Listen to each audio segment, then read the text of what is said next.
Et salut à tous, c'est Zacor. Alors aujourd'hui, je vous propose encore un nouveau test, comme prévu, le Fantasia Pina Colada. J'ai plus la boîte en raison de la conservation, parce que dans les petites boîtes en carton, ça se conserve super mal, donc petite boîte en plastique. Avant de débuter, je voudrais remercier deux personnes en particulier, qui sont Zestox et Xflow 1946. Donc comme moi, ce sont deux testeurs de tabac sur YouTube. Et tous deux m'ont fait une dédicace spéciale sur leurs vidéos. Ils ont tous les deux conseillé à leurs amis, à leurs abonnés d'aller voir ma chaîne. Et pour ça, je les remercie parce que c'est vraiment très sympa. Et donc, je voudrais leur rendre l'appareil. Donc, je vous les présente. Zestox à gauche, donc, qui est tout nouveau dans le milieu. Pour le moment, deux tests en cours, en place. Un troisième dans la journée normalement. Et Xflow, donc belge, très connu. Enfin, pas mal connu, je dirais. Donc voilà, suivez-les. Et ils font des vidéos très intéressantes, bien sympas. Le délire est bien au rendez-vous. Voilà, donc on va commencer notre test. Donc comme d'habitude, la même configuration. On change rien, le cache, le même tuyau. Donc à l'intérieur de la boîte, qu'est-ce qu'on a? Je vous ai gardé un peu de tabac, histoire que vous pouviez le voir. Donc on a un tabac très orange, coupé moyennement à la Starbuzz, très juteux, très gras, même un peu trop. Donc moi je conseille de l'éponger un petit peu dans du sopalin, histoire qu'il brûle mieux.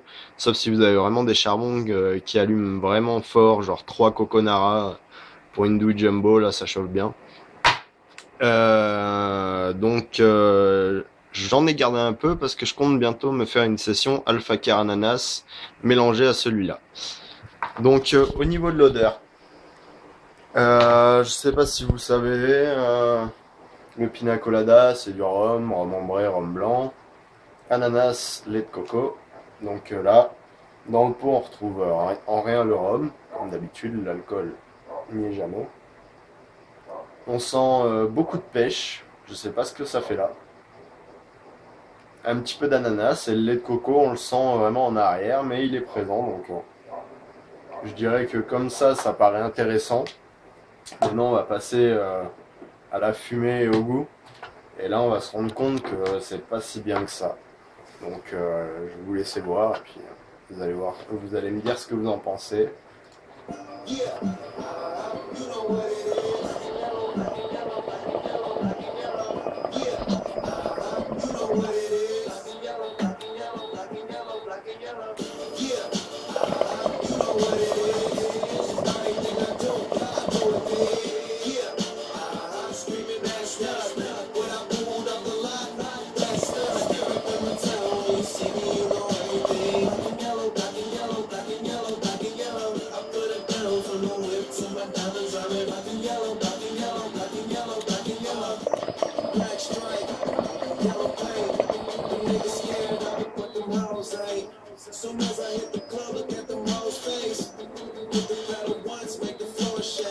Bon alors vous pouvez voir quand même on a une fumée relativement blanche, pas énorme non plus.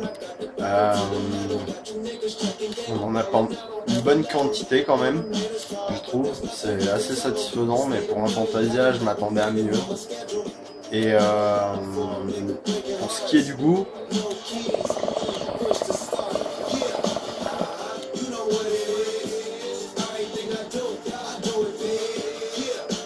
je dirais que c'est un des tabacs les plus faibles en goût que j'ai pu goûter. Là c'est une vraie déception parce que pour un Fantasia en général le goût est vraiment très prononcé et là on n'a rien du tout, on a un arrière-goût de pêche, c'est tout ce qui reste en bouche. Donc vraiment très déçu de ce tabac, je le recommande pas, c'est peut-être, on me l'avait conseillé donc c'est peut-être une mauvaise série, je sais pas, et il faudrait voir plus de tests, je vais chercher un peu sur YouTube, voir ce qu'ils en pensent.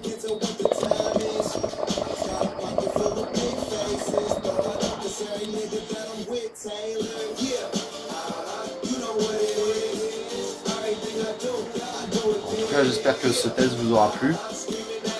Si je devais lui donner une note, je lui mettrais 3.